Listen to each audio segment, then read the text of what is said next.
Very often people don't understand the importance of Krishna consciousness. People don't understand the importance of service to the Lord. They understand the importance of making some material gain, but they don't understand the importance of service to the Lord. Very often you find that people will say, yes, I agree that we have to do devotional service to the Lord, but they keep postponing it, and in the end, they very often end up quitting their body before they can even touch devotional service. So Krishna says, Ante kale chamam eva smarnan muktva kalevaram yaha prayati samad bhavam yati nashyatra samshaya. He says, whoever quits his body remembering me, he will definitely come back to me. In other words, wherever your mind is at the moment of death, that is where you enter. And Krishna confirms this point in the next verse where he says, Yam yam vapi smaran bhavam tadyati yante kalevaram tantam ivadati kaunteya sada tad bhava bhavitaha. Whatever state one may be in at the moment of death, that is the type of body that the living entity eventually obtains. And in the Srimad Bhagavatam, we have a very nice story to support this statement. We have the story of King Bharat. King Bharat was the king of this whole planet, and he had renounced the Bharatvarsha.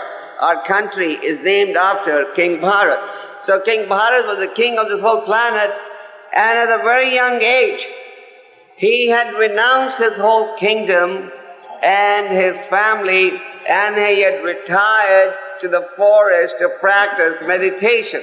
Now, King Bharat, though he had renounced all these things, somehow or the other, he had got very attached to a deer. He once saw that a she-deer was running for her life, and she was pregnant, and she just dropped the baby and she died. So King Bharat started bringing up this child, the baby deer, and he got so attached to this deer that instead of focusing on the Lord, all along he was just thinking about this deer. So one day the deer was out of sight, and King Bharat was chasing for the deer, searching for the deer, and in this endeavor he died. Now because his mind was focused on the deer, in his next life he had to take the birth he had to take his birth as a deer. So the point is that wherever your mind may be, wherever one's thoughts are at the moment of death, that is where the living entity travels to. Therefore, it is very important that our mind be at the right place. But however, you can only keep your mind at the right place if you constantly practice about this, practice mind control.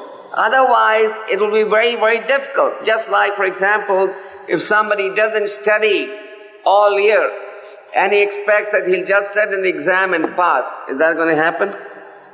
No.